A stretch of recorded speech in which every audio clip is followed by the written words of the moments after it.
Good afternoon. How we doing today? Good. Who watched the people jump in and be accused of horrible crimes? Were did they all make it? We're hoping. No, it was great that we were able to cross the equator. What I'm wanting to talk about today is the meaning of life, and it really is designed as a small group discussion.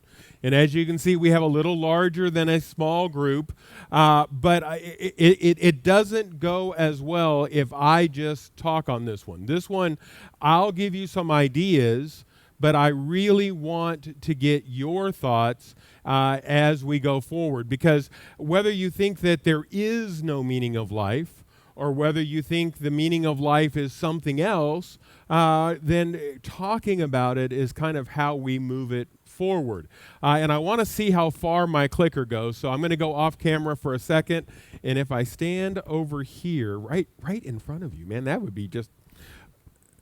All right, it worked. Okay, so because I may come up and sit down and talk, but I have this up here. This is a comic from my daughter. Her name is Lindsay, and there has to be more to life than to occupy oneself with its meaning. She and I started to put this together, this whole talk together, and she thought this was hilarious. As a philosophy major, I think you have to be a philosophy major to get it. But in her degree, she thought about deep things, and then told me that my $140,000 degree was worth amazing things because everybody needs a philosophy graduate on their staff. Oddly enough, a few years later, she was right. I was skeptical, but it worked for her. So there's a little bit of my daughter's humor in here as well, kind of as we go through. But she spent a lot of time looking at the deep Greek thinkers. And so I was putting this together to kind of be a Greek philosophy course on what is meaning and what did Greek philosophers think about various things.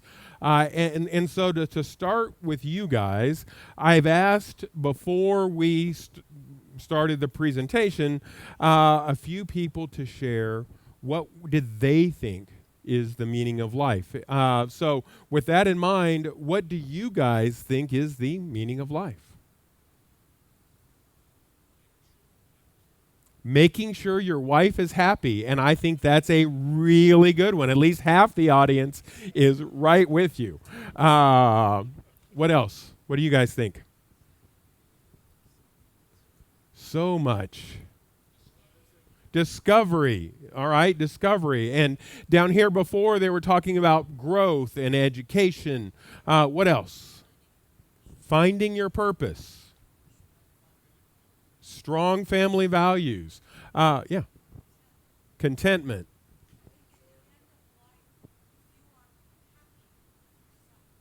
Okay, so happy, and is it content as well?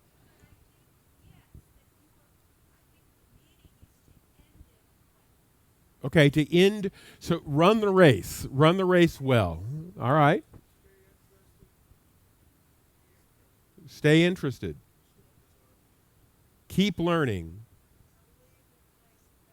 To leave the place better than you found it. Sustainability as well.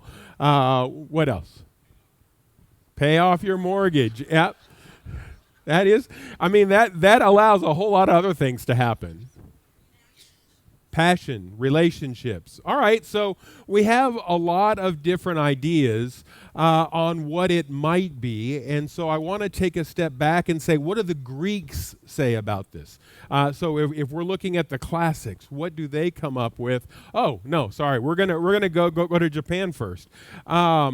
This is actually a really cool graphic that was put together by some social scientists who were studying blue zones. Now, if you don't know what a blue zone is, a blue zone are those few places in the world where people live statistically longer than everyone else. So people have studied the blue zones in the Mediterranean, and they came back with eat olive oil. And then they went to other places. Well, they go to Okinawa,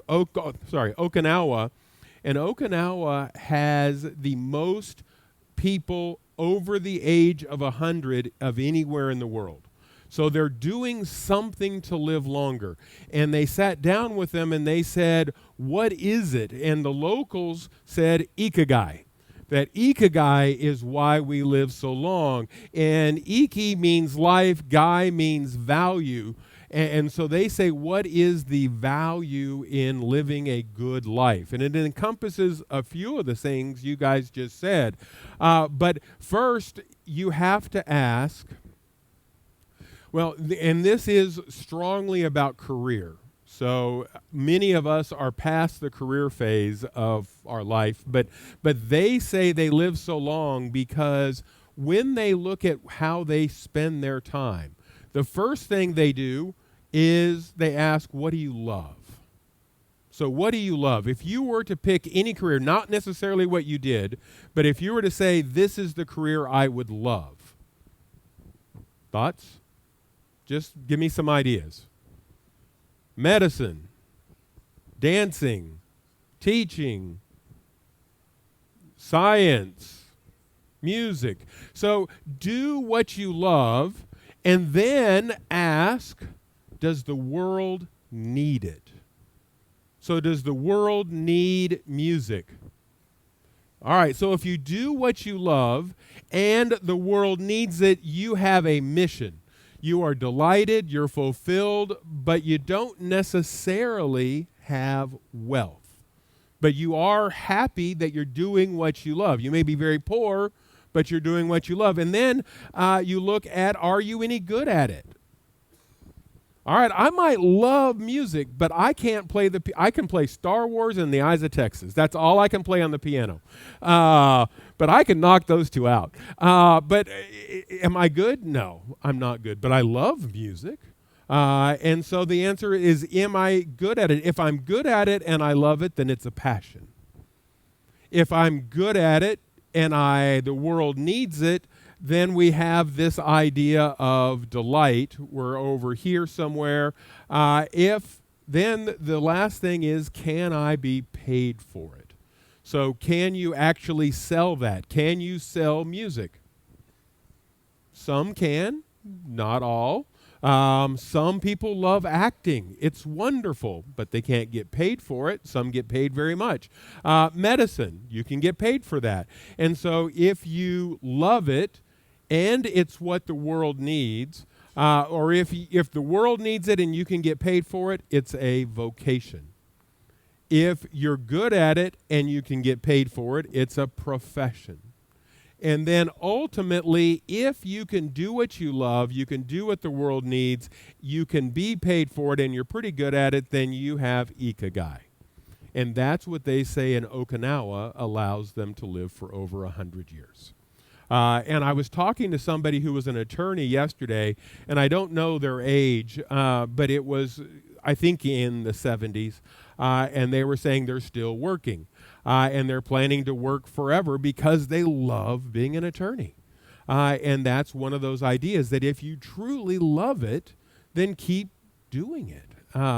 So that is at least one answer, not a Greek answer, but a Japanese answer for what is the meaning of life. The meaning of life is doing what you love, doing what the world needs, doing what you can get paid for, and being good at it.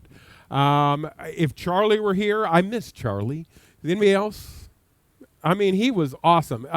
And we, he taught us about the stars. If you asked him a question, he would ask you 10 back. And so if I asked him what the meaning of life was, he would say, well, what's the meaning of meaning?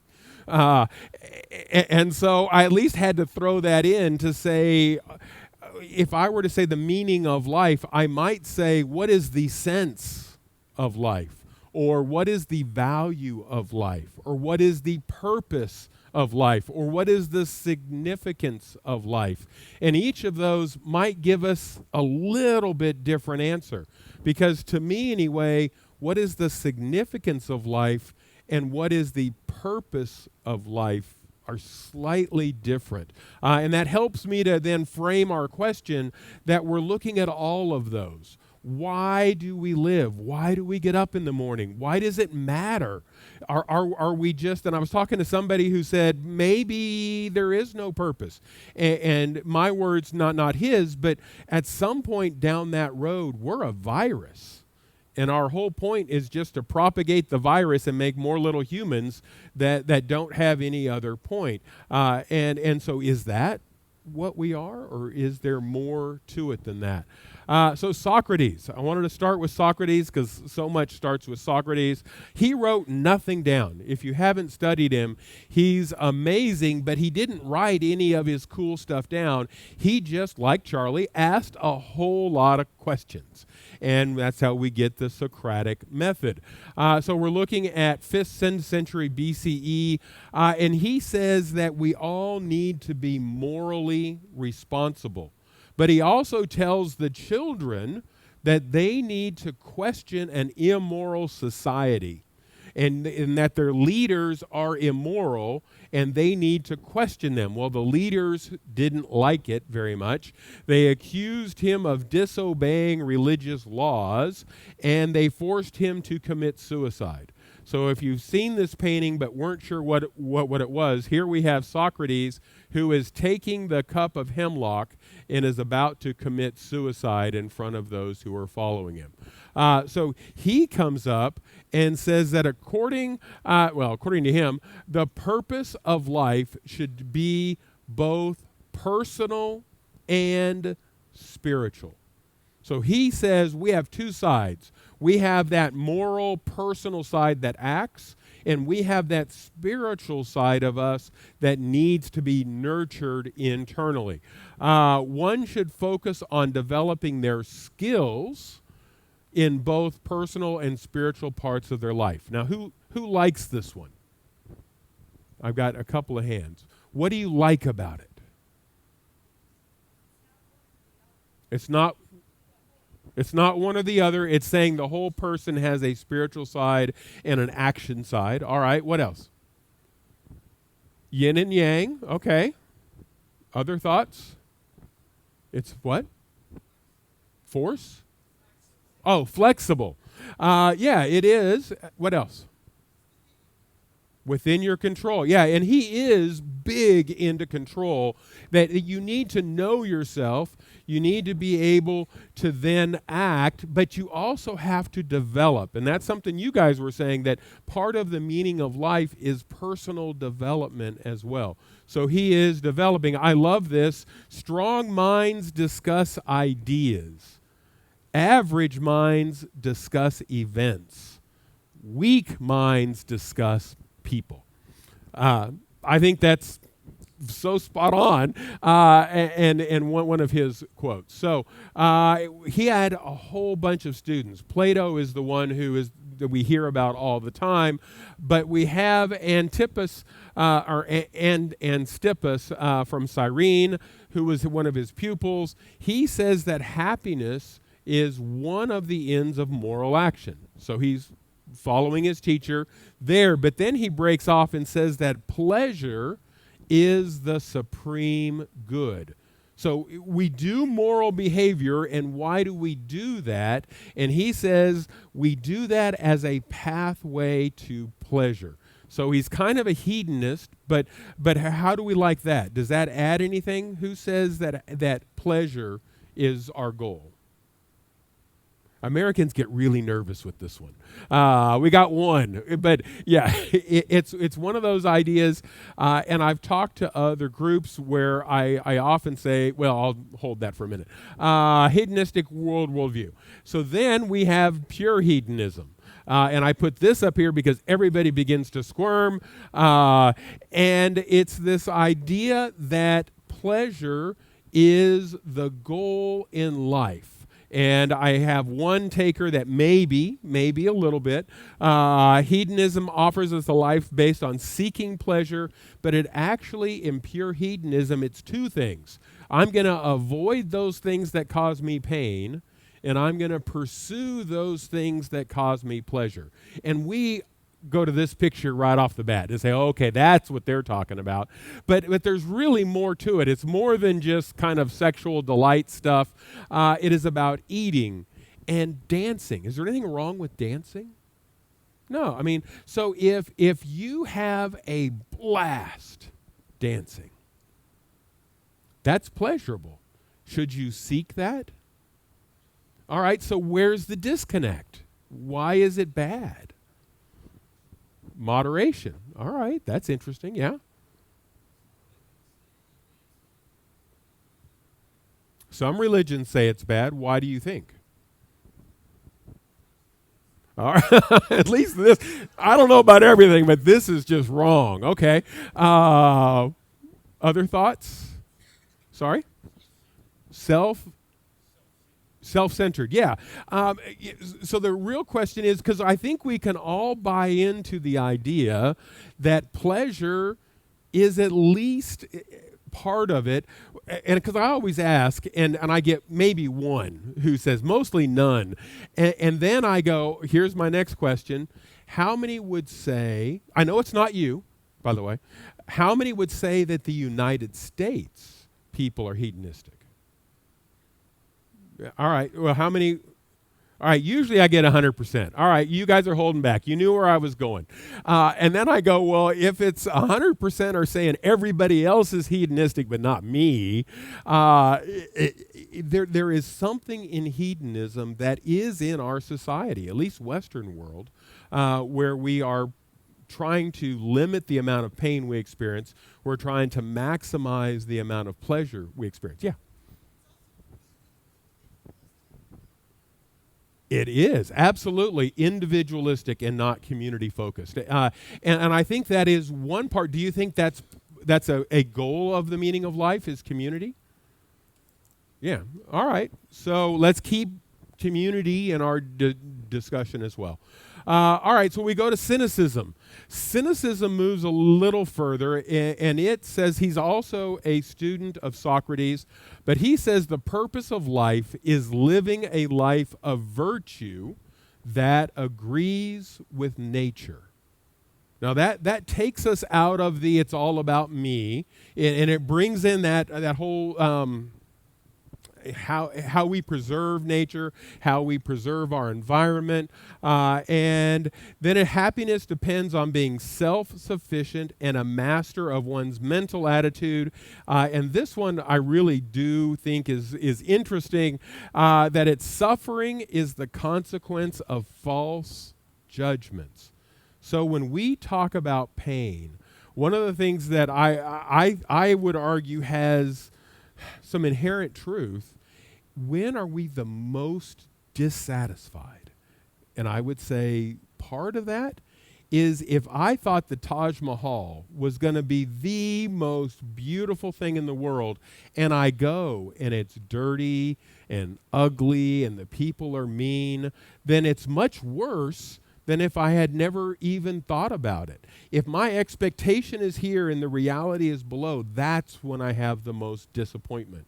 If I'm going, oh, it's ugly and nasty, and I get there and it's amazing, then I go, this is great. So it has to do with a false judgment or a false idea. That's when we get most hurt. And so cynicism is interesting. Who likes this one? So, all right, a few people think we're going to keep this in our plan. Then we get to Plato. Plato is amazing. Plato looked at what happened to Socrates and says that is classically unjust. He goes out and he creates a school. He writes things down, unlike his teacher. So the academy in Athens is actually the first college formatted educational place that we at least have documented in the world. There are others. That's kind of a lie, but it's at least the Greek version. It's the first institution of higher learning. And Plato says that the meaning of life is the pursuit of knowledge, which you guys said. The unexamined life is just flat not worth living. Who likes Plato? Yeah, a lot. I mean, that doesn't surprise me in a Viking audience because everyone who's here has accomplished something in life. And out of the 900 passengers on board, the 150 or so here are the ones that want to continually learn and continually grow. So this is you. I mean, this is what Plato would say, that we're constantly learning and constantly growing. And beyond that, we have to examine ourselves. It's not just that constant gaining, but it's saying, all right, where do I sit in this? What is my role? What do you guys think? What do you like about Plato, and is he missing anything?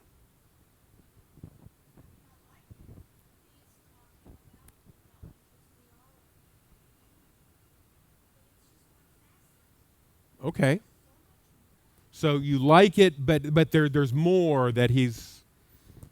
Does he have the core? Do we build around that? Maybe. Okay. What else? It's all about reason? What do you mean? So okay, so he's in his head. He's not in his heart, where maybe before we had some guys in their heart as well. What else? Oh, action. No, we haven't even talked about that, which is if you have all this knowledge, is that not self-centered by saying, I know myself, namaste, but I'm not doing anything with that? That's good. I like that. What else? All right, we'll move on. So Aristotle, then, he's kind of the polymath. He is one of the first true Renaissance guys that we know about, where he's good at everything. He's constantly learning. He's constantly questioning. He gives us this observing nature. He is, at least sometimes, mostly credited with the scientific method. That you create this hypothesis, you then design a way to test the hypothesis, then you see if it works, and then you revise the hypothesis. So it's this idea of he sat back and said, these are the types of things that I'm seeing. I hear a lot, but what I see is different. And so he's the starting point for intellectual discovery. And he said, no one lives a good life in order to achieve some other goal. So you live a good life to live a good life, and that's the point. What do we think? Who likes it? This side likes it. This side, not so much? All right, what do we like? It feels good. All right. So who lives a good life? You don't have to raise your hands, by the way. We're not going to bow our heads and close our eyes and see. But who do you think most people live a good life? How do you know? Most people strive to live a good life. I like that. And what does that mean? What does it mean to live a good life? It's very subjective.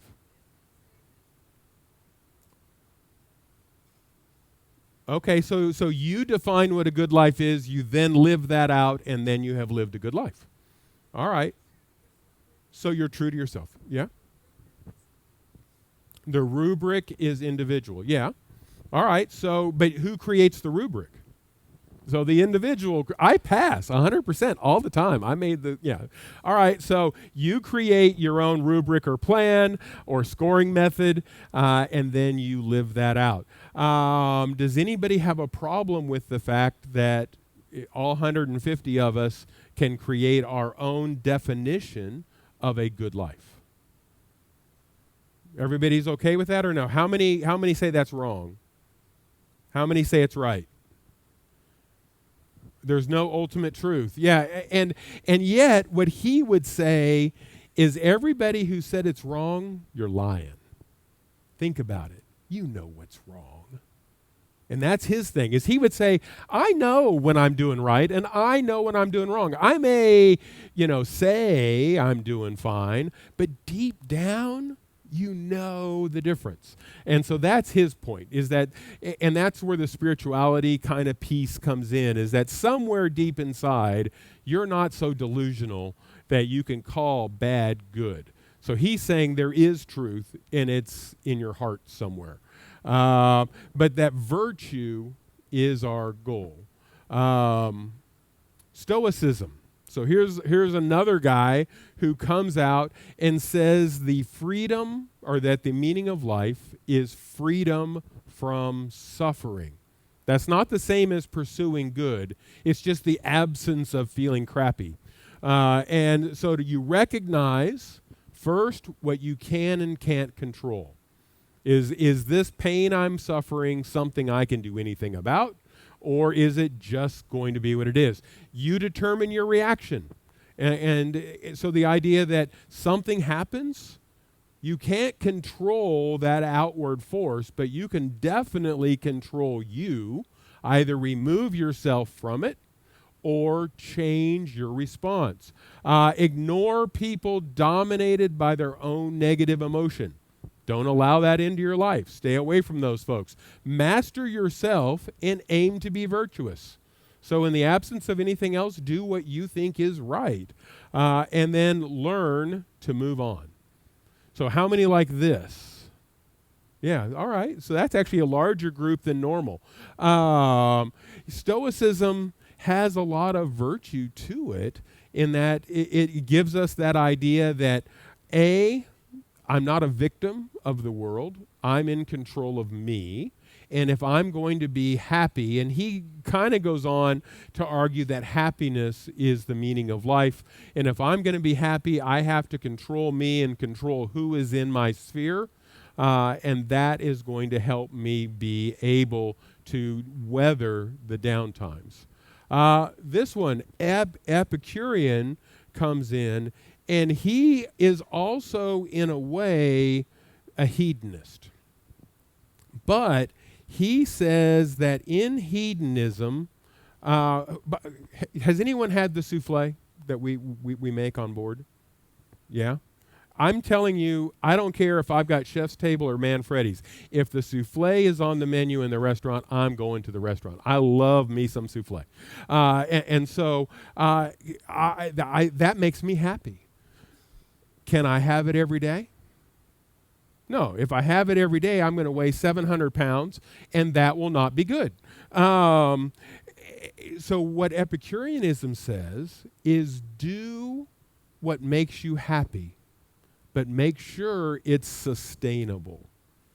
So if you like souffle, have 2 bites and move on.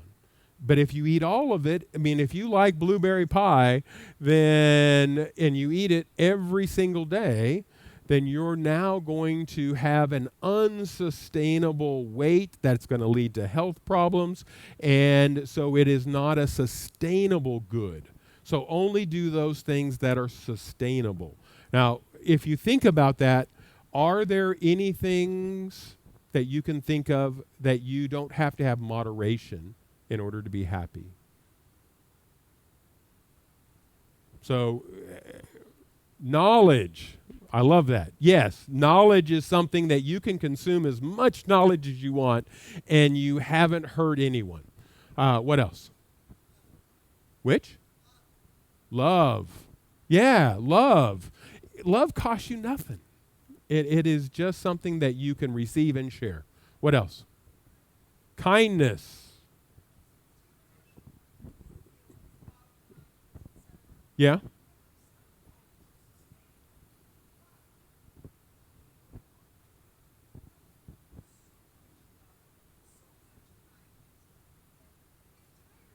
So what if you do so much love and so much kindness you get tired of it?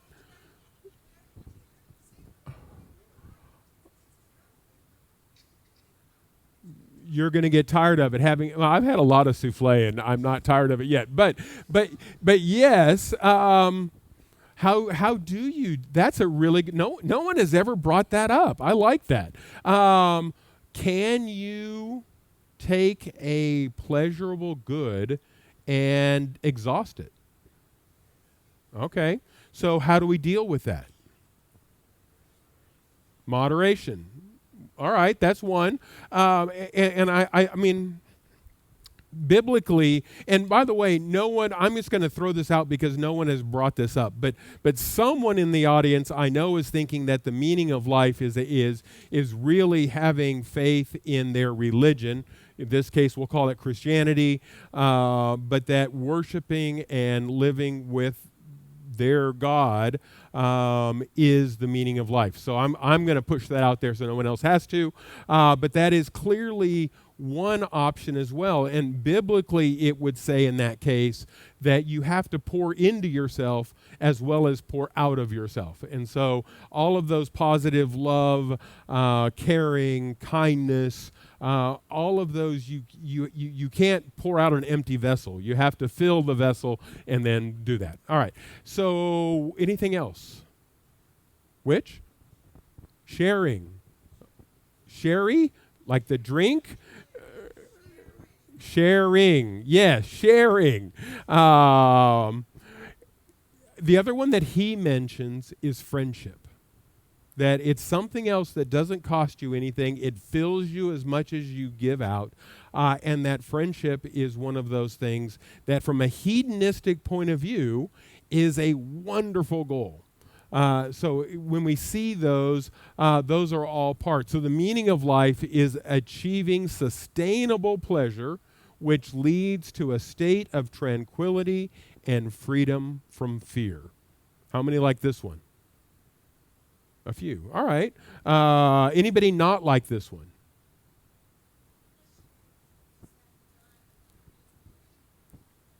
Yeah, is it corporate or is it individual? Now is a good time to ask that question. Is the meaning of life corporate, meaning that there is one meaning of life and that's it? We either get it right or wrong. Or is it, I have a meaning of life and you and you and you and you and you. We each have different meanings. What do we think? What you asked the question, what do you think?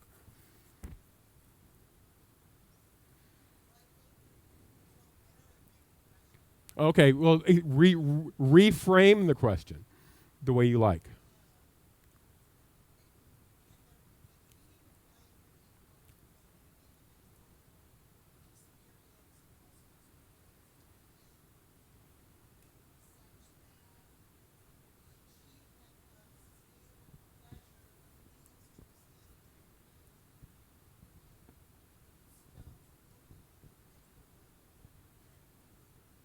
I think he would argue absolutely. He would argue absolutely to that. That it is a central point, but it impacts in a community. I think that's what is that right? Yeah. I think he would definitely argue that. Let's go back to my question because I like that one too. So what do you guys think? Is the meaning of life, are we all trying to get it, but we can just kind of barely see it? And if we find it, we'll all go, oh yeah, that was the meaning. Or is it each of us have our own meaning? Both? Individual. How many say individual only? How many say group only? How many say both? I just wanted to see you raise both hands.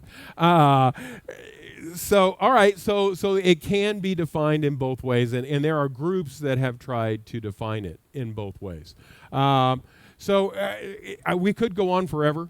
There are all of these different meanings of life if we talk about Taoism and we talk about all these other nihilisms and all the other isms.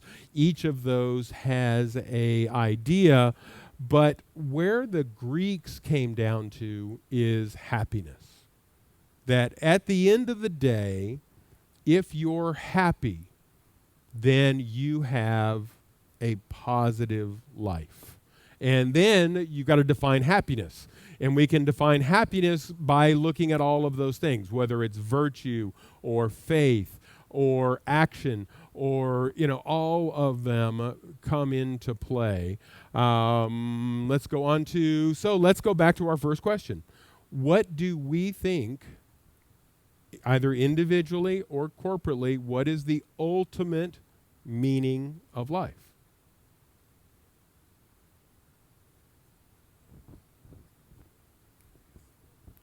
Right?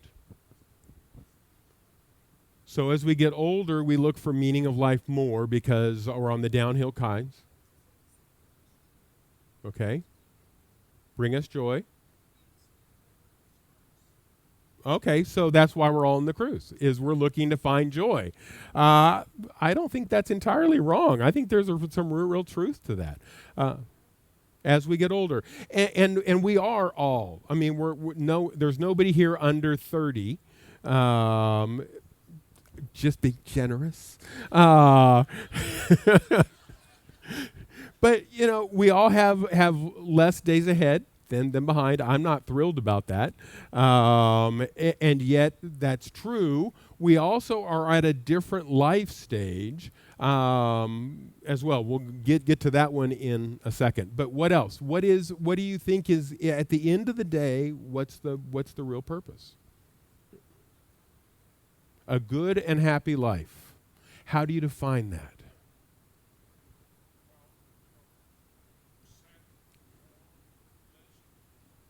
Okay, so you accept the good blessings. All right, anything else?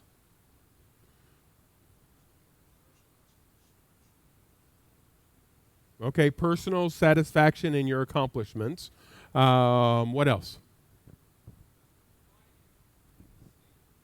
Thriving in any stage of life. And is there anything you need to be able to thrive? What are the components? Because I love the statement, but what does thriving mean?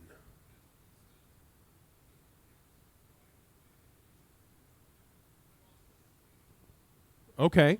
All right. I think I get that. What else? Leaving a legacy. Yeah, leaving a legacy. What do we think about that? Is that part of the meaning of life? Is the next generation? Can be. All right. And that's legacy. Watching your children and grandchildren achieve greatness. I'm just hoping for, I don't know. No, yeah. I mean, watching, because memory. If you look at community memory is really legacy, and it is also all that's left.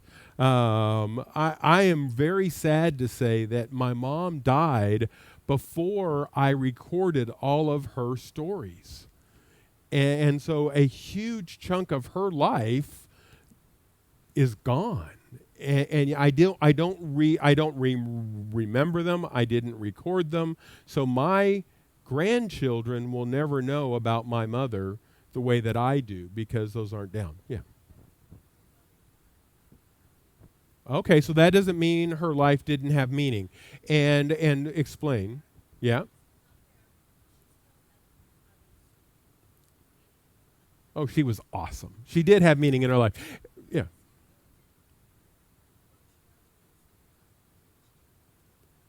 Okay, so just because we didn't record her stories, they see them in us. That we are a product of her teaching, of her nurturing, of her loving and kindness and all of those things. Hopefully those reflect in my light, and therefore my daughter, my granddaughters, all get a chance to see it. Do we agree with that? Is that a chunk of meaning of life? Okay. Anything else?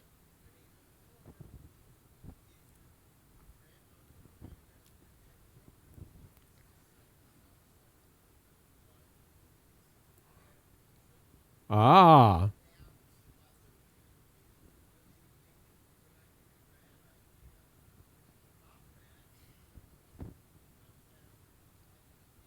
So there's no legacy without progeny. And so does that mean, do we agree that we don't agree, sorry. Why do we not agree?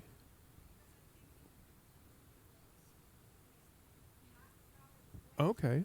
Right.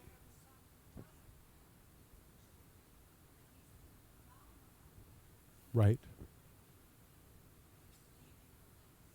Okay, so in that mind, I love that. Maybe we've too narrowly defined legacy. It is not just in the eyes of our grandchildren, it is also in our community. It's in our community being the people, community being the place, community being service. Okay, I can broaden that out. I like that. Any other thoughts on how we need to change our definition? Okay, separating ego. I don't know what that means. No. What do you mean?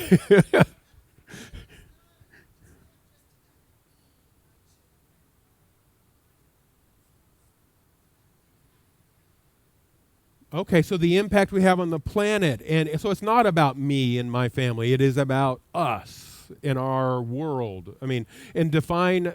I had a quote in yesterday's lecture, "Who is my neighbor?" And I was saying that the Syrians are my neighbor, even though they live very far from me. Same idea here, which is, who is our community? Well, our community is everywhere. It's at least global. Good, I like that.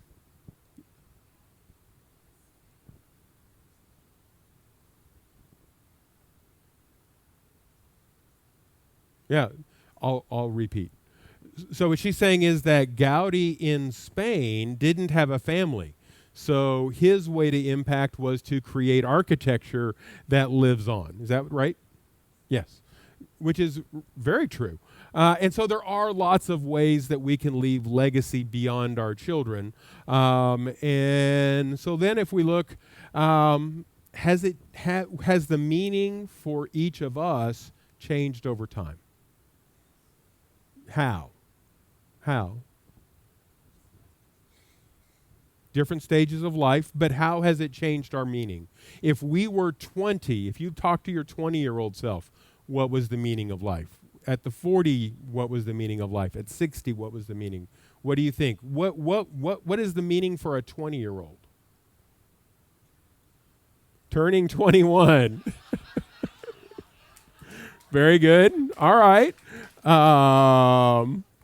How else? Because that'll help me to kind of look at how has it changed. So what else at 20? Yeah. Becoming independent. Yeah, leaving the family, making my own mark. What else? Success. Education and talents. How about at 40? How does that change? Family, health, career. And what? Adaption. Yeah, I mean, if you looked at me at 40, I would have said, this is what my life is like. And then you would look at my life, and my life was about career. And I think that's not just true for me, but ego and accolades and finances, all of those were huge in our 40s. So how about in our 60s and beyond? Living to 100. Yep.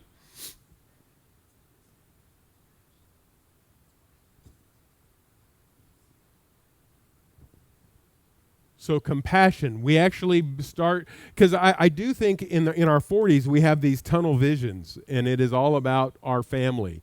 And then at 60 we look up and we say, there's a wide world out there. I'm going to go on a world cruise. And I think it changes our view of others every time we do this kind of thing. I paraphrased a lot of what you said, but what else? Yeah. Sorry? We're going to pass on that. I had to sign a statement, I will never discuss politics.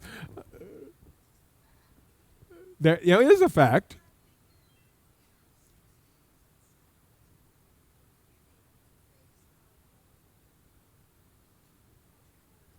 Okay, so we face our own mortality.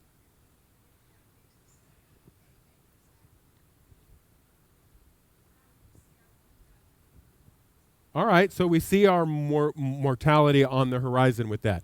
And I think that's really true.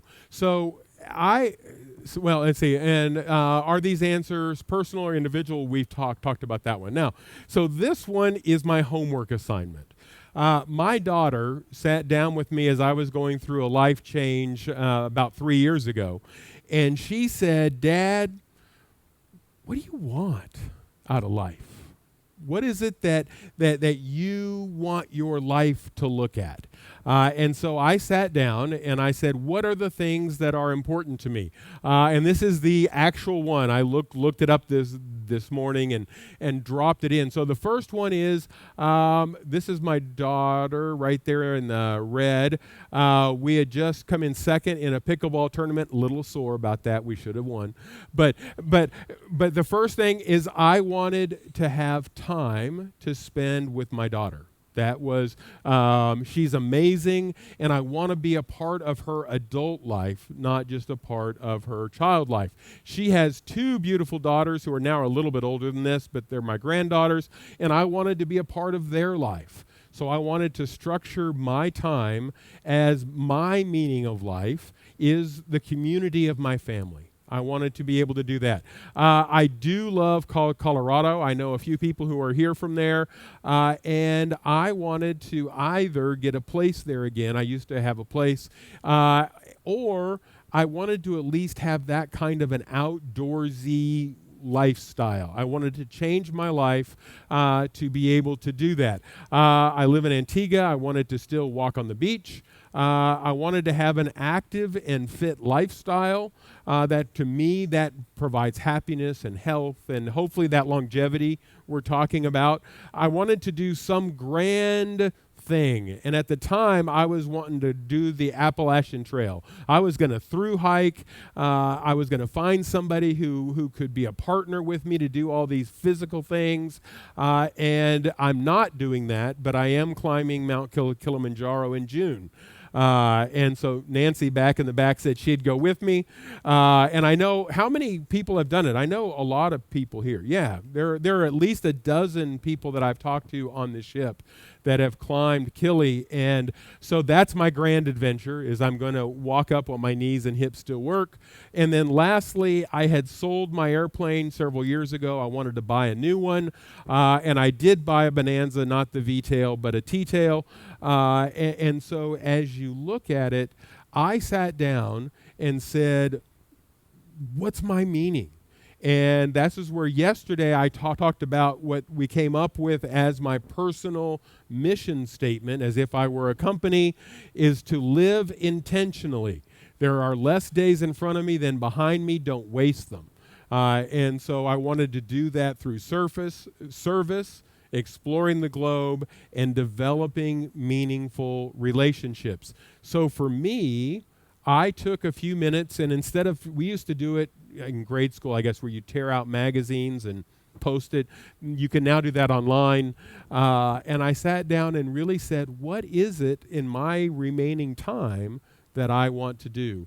And so what is the meaning of life? And I think we've hit a whole lot, whether it's community or whether it's grandchildren, or whether it's service, or whether it's happiness or love. All of those are components, and my homework for you is to think about, in your life, what is the meaning? Why are we here? And what do we want to our life? Not necessarily accomplish, because accomplish is a Western term. But if you look at your life, what do you want it to be these next 5, 10, 20, 30 years as we go forward? So that's the idea of what is the meaning of life. Have an awesome lunch. Thank you, guys.